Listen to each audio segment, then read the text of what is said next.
Question में हमको frequency दी है L1, L2 और L3 दिया है। बेसिकली ये एक पाइप है जो एक साइड से ओपन है, एक साइड से क्लोज है। तो पहला रेजोनेंस हमको ये वाली लेंथ पे सुनाई दे रहा है, दूसरा रेजोनेंस ये वाली लेंथ पे और तीसरा रेजोनेंस ये वाली लेंथ पे। बट आपको पता है difference in the length is equal to λ/2, तो वही चीज का फायदा उठा लेंगे बिकॉज यहाँ पे वेलोसिटी पूछी है तो v is f into lambda. तो अगर लैम्डा मिल जाएगा तो हम v निकाल लेंगे। तो बेटा 31.2 मतलब ये कोई भी दो कॉन्जिक्यूटिव लेंथ को मल्टीप्लाई किया, सॉरी सब्ट्रैक्ट किया तो 21.5 आया। This is equal to λ/2। तो यहाँ से मुझे लैम्डा की वैल्यू आ रही है 21.5 इंटू 2, तो ये आ गया लैम्डा आ गया बेटा 43 and v is equals to f lambda, so that is 800 into 43। Obviously this is in centimetre, ये सेंटीमीटर में है बिकॉज सारी लेंथ सेंटीमीटर में है। तो ये -2 हो जाएगा, तो मैं इसको और इसको कट कर देती हूँ। तो अगर हम 43 इंटू 8 करेंगे तो ये बेटा आता है 344 metre per second. So the correct answer is option C. In the next question they have told us the fundamental frequency of the open pipe is equals to the third harmonic of the closed pipe. closed pipe की length हमको दी है, हमको open pipe की length निकालनी है। तो fundamental frequency का formula बेटा V/2L ओपन और यहाँ ये हो जाएगा 3V/4L क्लोज। तो ये V और ये V कट गया, ये हम कट कर देते हैं। So length of open pipe is 2/3 length of closed pipe. तो यहाँ पे ये हो गया 2/3 इंटू क्लोज्ड पाइप की लेंथ कितनी है बेटा 20। तो इसको मैं कट करती हूँ तो लगभग ये मुझे आ रहा है, इस 6 से 18 होता है ना, तो 6.66 ऐसा कुछ आता है। तो अगर अपन इसको मल्टीप्लाई करते हैं तो मुझे ऐसा लगता है 13.2 आना चाहिए। So the correct answer is option A. So वही हमारा आंसर है। एक मिनट, कैलकुलेशन आपको दिख नहीं रहा है, अभी दिख रहा है? Okay, so the correct answer is option ए। इस क्वेश्चन में हमको क्या बोला है, if a tube which is close at one end and open at one and, उसका जो नियरेस्ट हार्मोनिक है वो 220 और 260 है। तो बेटा याद रखेंगे क्लोज्ड पाइप के दो नियरेस्ट हार्मोनिक में 2 न्यू का डिफरेंस होता है। जैसे एक है 260, तो 260 minus 220 this will be equals to 2 nu. ठीक है, तो ये हो गया 40 इज इक्वल्स टू 2 न्यू। तो यहाँ से न्यू आ जाएगा 20 हर्ट्ज। तो the correct answer is a. अगर यही ओपन पाइप होता तो ये न्यू के डिफरेंस के बराबर होता। 260 minus 220 is equals to nu हम लिखते if it will be a open pipe, open at both end. और अगर ये क्लोज पाइप है तो इन दोनों का जो नियरेस्ट हार्मोनिक का डिफरेंस होता है वो 2 न्यू के बराबर होता है। नोट डाउन कर लेंगे। For open pipe, it is the difference of the nearest harmonic is equals to nu, and for closed pipe, it is equals to 2 nu. अब इस क्वेश्चन में हमको बोला है कि जो पहला रेजोनेंस हो रहा है वो 50 सेंटीमीटर पे है, तो जो दूसरा रेजोनेंस होगा वो कितनी लेंथ पे होगा। तो बेटा पहला रेजोनेंस कुछ इस तरह से होता है, दूसरा रेजोनेंस इस तरह से होता है in a pipe which is close at one end and open at one and.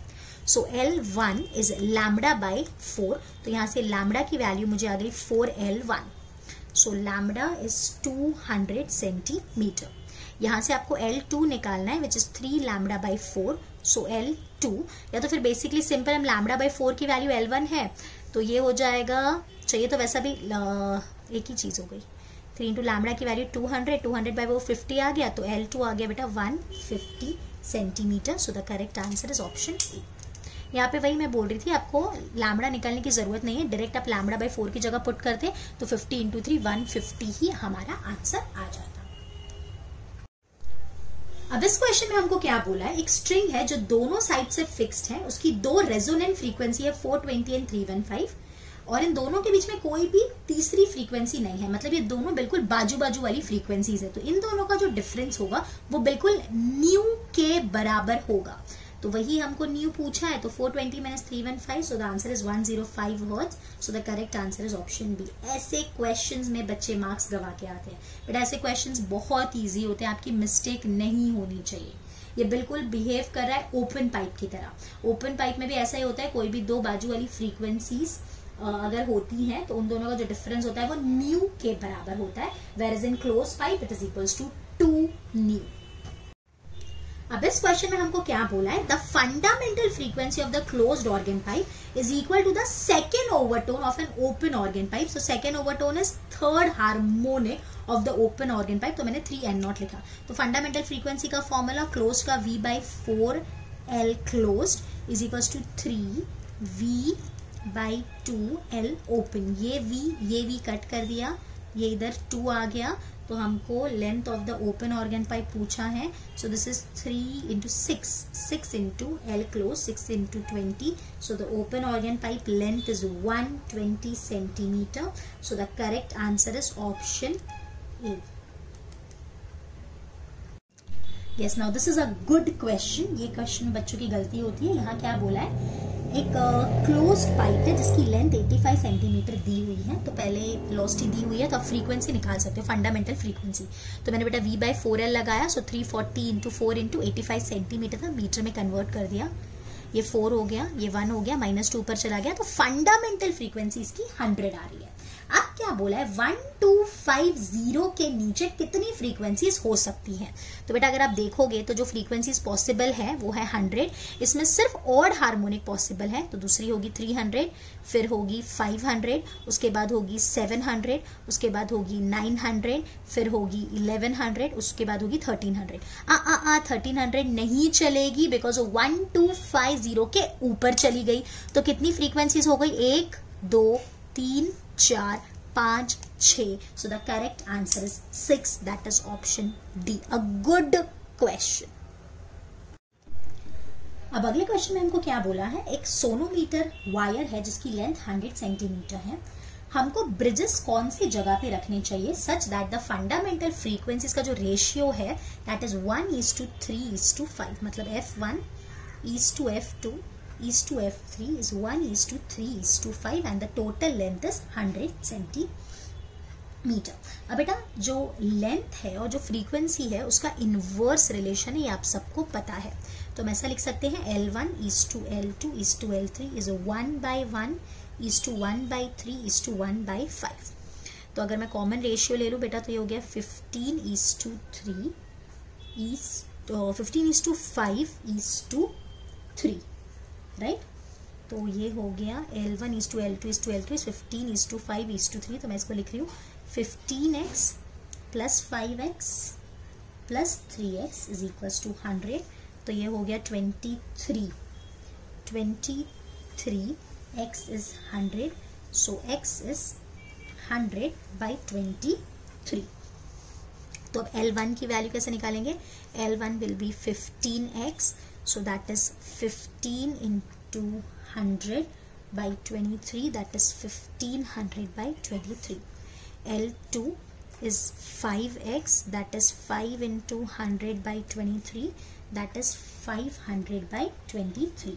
तो बेटा हमको ब्रिज पहला कहाँ पे रखना है, तो ये जो डिस्टेंस है पहला ब्रिज हमको रखना है 1500 by 23 पे, और दूसरा ब्रिज हमको 1500 plus 500 मतलब 2000 by 23 पे रखना है. बच्चे यहाँ मिस्टेक करके आते हैं, वो correct answer A he mark करके आते हैं. बट हमको क्या पूछा है, ब्रिज कहाँ रखना है. आपको L1 L2 नहीं पूछा है, तो ब्रिज आपको पहले रखना है 1500 by 23 पे और दूसरा ब्रिज आपको रखना है 2000 by 23 पे. सो the correct answer is option D. Again a good question.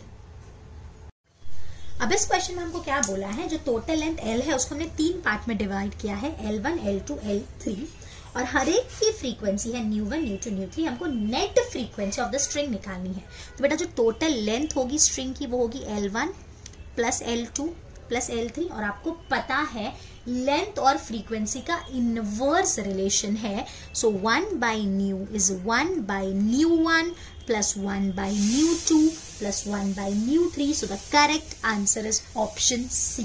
ये क्वेश्चन काफी सिंपल है, तो बच्चे फिर भी इसमें मिस्टेक करके आते हैं. मैं उम्मीद करूंगी अब अगर ऐसा क्वेश्चन आ गया तो हम फोड़ के आएंगे, हमको इसका आंसर बिल्कुल आएगा. अब अगले क्वेश्चन में हमको क्या बोला है कि अगर एक सोनोमीटर वायर है जिसकी फ्रीक्वेंसी इनिशियली n है, अगर हम टेंशन और डायमीटर को डबल कर दें और डेंसिटी को आधा कर दें तो फंडामेंटल फ्रीक्वेंसी पे क्या चेंज आएगा. तो बेटा फंडामेंटल फ्रीक्वेंसी का formula 1/2L √ T by rho into A. So it is directly proportional to √T, inversely proportional to √ρ and inversely proportional to the diameter. Pi r square है ना बेटा area, फिर पाई डी स्क्वायर भी तो आप लिख सकते हो, तो रूट के बाहर आ जाएगा। सो रो डैश जो है वो डेंसिटी आधी हो गई है, टेंशन को डबल कर दिया, डायामीटर को डबल कर दिया। मैंने सब्स्टिट्यूशन किया, n dash by n is under root t dash by t into rho by rho dash into d by d dash. So n dash by n, tension को मैं लिखती हूँ 2t by t into rho by 2 है ना, तो वो भी ऊपर ही आ जाएगा, इंटू डी एंड डायामीटर भी डबल है, so this is 2d, d d rho t t cut गया, ये दोनों root two will become 2, so 2 by 2 cut हो गया, तो फंडामेंटल फ्रीक्वेंसी उतनी ही रही, कुछ भी चेंज नहीं आया। So the correct answer is option C. Standing wave बन रही है जिसमें 3 नोड्स हैं और 2 एंटी नोड्स है, तो ये वो नोड्स वाले पॉइंट हो गए, these are nodes and these are antinodes. इन दोनों के बीच में, यानी ये जो 2 एटम्स है इनके बीच का डिस्टेंस 1.21 है और हमको वेवलेंथ पूछी। कितना इजी क्वेश्चन है बेटा, आपको पता है कि ये पूरा ही हमारा एक वेवलेंथ होगा, ये ऐसा, this is one wavelength only. तो यहाँ पे जो बेसिकली जो 1.21 है वही एंगस्ट्रॉम हमारी वेवलेंथ है। So the correct answer is option 1.21, right. So the correct option is C. अब यहाँ क्या बोला, एक स्ट्रिंग है जिसकी लेंथ 10 मीटर है और यहाँ 5 सेगमेंट्स बन रहे हैं और इसकी वेलोसिटी दी है, उनको फ्रीक्वेंसी निकालनी है। तो बेटा मैंने स्ट्रिंग को 5 पार्ट्स में डिवाइड कर दिया। आपको पता है 2 नोड्स के बीच का डिस्टेंस लैम्बडा बाई 2 होता है, ये टोटल लेंथ 10 मीटर है, तो लैम्बडा बाई 2 बेटा 2 मीटर के बराबर होगा। सो यहाँ पे लैम्बडा विल बी 4 मीटर। आपको फ्रीक्वेंसी निकालनी है, frequency is v by lambda, so that is 20 divided by 4, so that is 5 hertz. So the correct answer is option A. Yes, again a good question. क्या बोला है, एक tube है जो दोनों साइड से ओपन है, उसकी फंडामेंटल फ्रीक्वेंसी f है। तो बेटा फंडामेंटल फ्रीक्वेंसी का formula of a open pipe is v by 2l where l is the length। अब क्या बोला है, हमने आधा इसको पानी में डाल दिया तो ऑब्वियसली ये क्लोज्ड पाइप बन गया, क्लोज एट वन एंड। अब इसकी फ्रीक्वेंसी को मैं f डैश नाम दे रही हूँ। So this f dash is v by 4 l dash, where l dash is equal to l by 2, तो ये हो गया v by 2 l by 4l by 2, ये कट किया तो ये v by 2l के बराबर आया, which is equal to f। So f dash is equal to f। So the correct answer is option D। अब इस क्वेश्चन में हमको बोला है कि फ्रीक्वेंसी 100 हर्ट्ज है, एक वेव जो है वो फिक्स एंड से हिट करके आई। तो फिक्स एंड से हिट करके मतलब ऑब्वियसली यहाँ नोड बन रहा होगा और उसके बाद अगला नोड कहाँ बना है वो भी हमको दिया है, that is at 10 centimetre, that is 0.1 metre. So lambda by 2 is 0.1 metre, so lambda is 0.2 metre. Velocity is f into lambda, that is 100 into 0.2, तो velocity हमको आएगी 20 metre per second. So the correct answer will be A. अब अगले question में हमको एक equation दी है, stationary wave की इक्वेशन है ये, a sin omega t cos kx। आप सबको पता है यहाँ से ओमेगा जो होगा वो हमारा 100 होगा और k जो होगा वो 0.01 होगा। हमको v पूछा है, बहुत ही इजी क्वेश्चन है।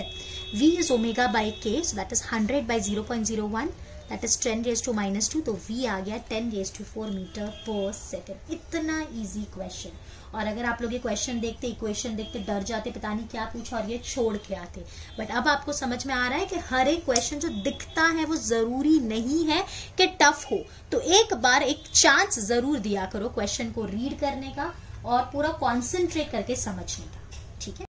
अब अगला क्वेश्चन बिल्कुल चुटकी बजाते हो जाएगा। इस क्वेश्चन में हमको बोला है कि पहले ट्यूनिंग फोक की फ्रीक्वेंसी, रेजोनेंस मतलब समझ सकते हो कि जो स्ट्रिंग है और जो ट्यूनिंग फोक है उन दोनों की फ्रीक्वेंसी सेम है। तो स्ट्रिंग रेजोनेंस विद ट्यूनिंग फोक मतलब स्ट्रिंग की भी फ्रीक्वेंसी 5 और 2 है जब उसकी लेंथ 0.5 है।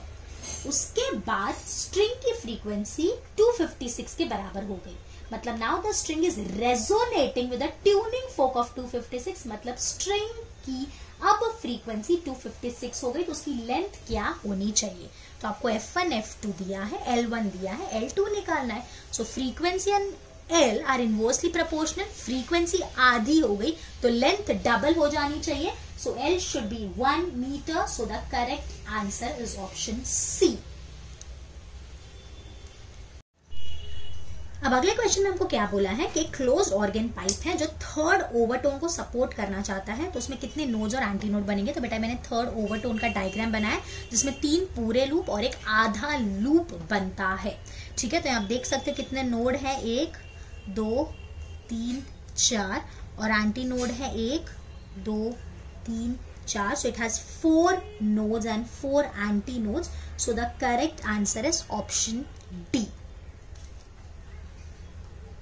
ओके बेटा, अब ये क्वेश्चंस हमने काफी कर लिए। अब बीट्स और डॉपलर के क्वेश्चंस हम अगले वीडियो में करेंगे। Thank you.